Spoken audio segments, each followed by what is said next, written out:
Eh bien bonsoir à tous ces amis, supporters, supportrices parisiens, amoureux du football, supporters de notre club, bienvenue à vous. J'ai le plaisir de vous retrouver ce soir pour une nouvelle vidéo parce que vous savez, j'avais fait la partie 1 et la partie 2 de mes flops au Paris Saint-Germain et ben je me suis retrouvé en oubliant un des plus importants et un des plus gros flops qui nous a tous marqué au Paris Saint-Germain, c'est Sergei Semak. Alors, dans la partie 1, j'avais oublié, j'avais dit je vais en parler dans la partie 2. Bah, dans la partie 2, j'ai oublié aussi. Bah, ma foi, on se retrouve finalement à faire une vidéo juste pour lui. Voilà, donc en fin de compte, c'est plutôt un mal pour un bien. Juste avant, les amis, j'aimerais juste vous faire un petit point parce que quelques-uns de mes abonnés sont venus me demander en privé qu'est-ce qui s'est passé, pourquoi je suis plus sur Twitter. Je suis parti sur Twitter comme un voleur et tout. J'ai quitté Twitter, hein. J'ai quitté Twitter il y a quelques jours parce que tout simplement j'en avais ras-le-bol. Twitter, après YouTube, c'est le réseau social où j'ai le plus d'abonnés. Hein, ma chaîne YouTube, j'ai atteint les 16 000 et Twitter, j'étais presque à 8 000 abonnés.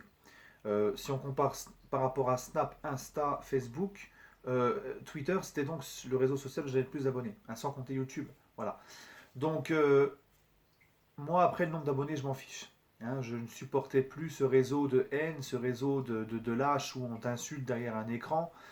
Ou dès que tu dis quelque chose, les gens déforment tes propos ou comprennent pas tes propos et t'insultent parce qu'ils ne sont pas d'accord, qu'on te traite, qu'on te traite aussi de faux musulmans ou de vendus ou de traîtres parce que t'es musulman et tu ne défends pas les racailles de quartier qui foutent le bordel et qui nous salissent, et hein, certains bien sûr, pas tous, hein, heureusement, et que tu ne défends pas et ne soutiens pas les émeutes, voilà, donc moi je pouvais plus, je suis parti parce que j'estime que, comme je vous l'ai toujours dit, je suis père de 3 enfants, j'ai autre chose à faire que de me faire traiter, en plus en grande partie par des mecs de 18 ans, hein, donc c'est pas la peine de...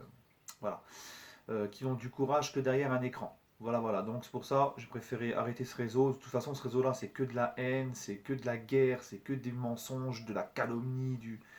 C'est vraiment, c'est terrible. Ce réseau social-là, c'est terrible. Parce que moi, Facebook, Insta, Snap, j'ai pas les mêmes problèmes, les mêmes soucis qu'avec Twitter. Twitter, c'est vraiment spécial. Enfin bref, les amis, voilà. Donc Sergei Semak, eh ben, on va... euh, pour la petite histoire, Sergei Semak, les amis, rappelez-vous, c'est là, il arrive en hiver de la saison 2004-2005, la saison juste après qui suit la superbe saison qu'on avait vue en rétro il n'y a pas longtemps tous ensemble, la saison 2003-2004 du Paris Saint-Germain. Donc cette saison-là avait vu le PSG finir deuxième, ce qui a fait que le PSG, ben, forcément, 2004-2005, a joué la Ligue des Champions. Et Semak, il est repéré justement par le PSG lors de sa campagne en Ligue des Champions. Le Paris Saint-Germain tombe dans le groupe du CSK Moscou, le club de Semak, le FC Porto, champion d'Europe en titre, hein, parce que Porto venait d'être champion l'année précédente en finale face à Monaco, le Porto de Mourinho, et le PSG tombe aussi dans le groupe de Chelsea, voilà, qui venait de recruter Drogba, qui venait de Marseille. Donc dans cette campagne de Ligue des Champions, Paris Saint-Germain, eh ben, on va se faire éliminer des matchs de poule, et vous allez voir, par Sergei Semak. D'accord. Donc je récapitule pour les plus jeunes, hein, supporters du PSG ou autres, hein, qui n'ont pas connu cette période-là et qui ne sont pas au courant de l'histoire. Donc le PSG commence très bien cette campagne en Ligue des Champions. Ils battent Porto 2-0 au parc avec la fameuse aile de pigeon de Corridon, rappelez-vous, et un but de l'inévitable Paoletta.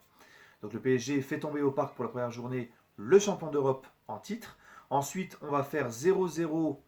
Ensuite, pardon, on va perdre 2-0 à Moscou. Ensuite, on va faire 0-0 à Chelsea. D'accord. Non, pardon, excusez-moi, je vous dis des bêtises. Après, on va perdre 3-1 au parc contre Chelsea, hein, avec un doublé de Drogba, il me semble. Ensuite, on va faire 0-0 à Chelsea, 0-0 à Porto, d'accord. Et là, le Paris Saint-Germain affronte pour la dernière journée au parc euh, le CSK Moscou. Bon, tu te dis, au parc, tu as fait tomber Porto, le champion d'Europe, hein, tu es quand même en position de force au Parc des Princes, devant ton public et tout. Si le PSG gagnait, peu importe le résultat entre Chelsea et Porto, surtout que le PSG venait de faire un super match à Chelsea, il y a eu 0-0, euh, le PSG passait, hein. Peu importe le résultat entre Porto et Chelsea, le PSG passait. Voilà. Donc moi je me rappelle, hein, pour la petite anecdote, j'étais au CFA, au centre de formation, non pas pour le foot, hein, mais au centre de formation de boulangerie. J'étais avec mes potes, hein, beaucoup étaient pour Marseille. Je me rappelle, je leur disais, ouais les gars, ce soir, le match il passait sur TF1. C'était à l'époque où ça passait sur TF1 les matchs, hein, rappelez-vous, TF1 et Canal.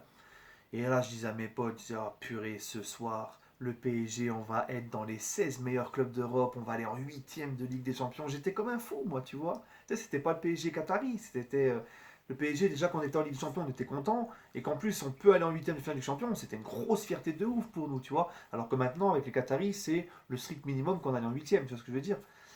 Et là, j'étais là, je disais, ah, vous allez voir ce soir et tout. Moi, je croyais vraiment trop à cette victoire. Il fallait juste qu'on gagne. Il fallait juste qu'on gagne, on passait en huitième. Malheureusement, on perd 3-1. 3-1, triplé de Semac. Et je crois que c'est Pancrate qui marque pour Paris. Je me rappelle plus. Triplé de Semac. Un mec qu'on connaissait pas du tout. On ne passe pas, d'accord. On ne va pas en huitième finale de Ligue des Champions. Le PSG décide, donc juste après, un mois plus tard, au mercato hivernal, de faire venir son bourreau, Sergei Semak. Et là, je me dis, ouah, purée, tu sais, moi j'avais des images de Semak, le mec qui nous met un triplé au par, qui nous met à l'amende. Je dis, purée, on recrute un sacré joueur, franchement, c'est super, c'est bien et tout. J'étais super content. Et puis en fait, Semak, c'est un vrai fiasco au PSG. Hein, je crois qu'il a dû mettre un but. Il a fait plusieurs postes au PSG. Un jour, il était milieu, le lendemain, il était ailier. Il n'a rien apporté au Paris Saint-Germain. En fait, et après, il est reparti en Russie, il a cartonné. Et en sélection, il a cartonné. Ça a été d'ailleurs après le sélectionneur de l'équipe de Russie. C'était un super joueur à la base. Mais au PSG, il n'a pas réussi à s'y faire. Donc on s'est pris une double quenelle avec Semak. Il nous élimine de la Ligue des Champions. Nous, on croit que on va le recruter, on va être champion de France, limite, tu vois. Puis en fin de compte, à Paris, c'est un vrai fiasco. Vraiment un joueur qui n'aura rien laissé du tout au Paris Saint-Germain. Et c'est malheureux à dire, hein, le mec a porté le maillot du PSG. Le seul souvenir que tu as de lui, c'est qu'il t'a éliminé de la Ligue des Champions. Voilà, pour la petite histoire de Sergei Semak. Les amis, demain, on va se faire une petite vidéo, je pense, sur les 2-3 dernières actus au sein du club. D'accord. Je voulais vous souhaiter à tous une excellente soirée et dites-moi en commentaire vos petits souvenirs avec CEMAC, cette période-là de la Ligue des Champions, des petites anecdotes et tout. Lâchez-vous. Les amis, prenez soin de vous. Je suis désolé, je ne fais pas de vidéo tous les jours. Vous avez vu, c'est difficile. Il n'y a pas de foot. C'est très difficile de trouver non seulement la motivation et des sujets. Donc voilà. Mais quand je peux essayer de trouver quelque chose, ou peut-être qu'il y a un nouveau truc au niveau du mercato, de l'actualité, j'essaierai d'en parler. Voilà les amis, prenez soin de vous et allez Paris.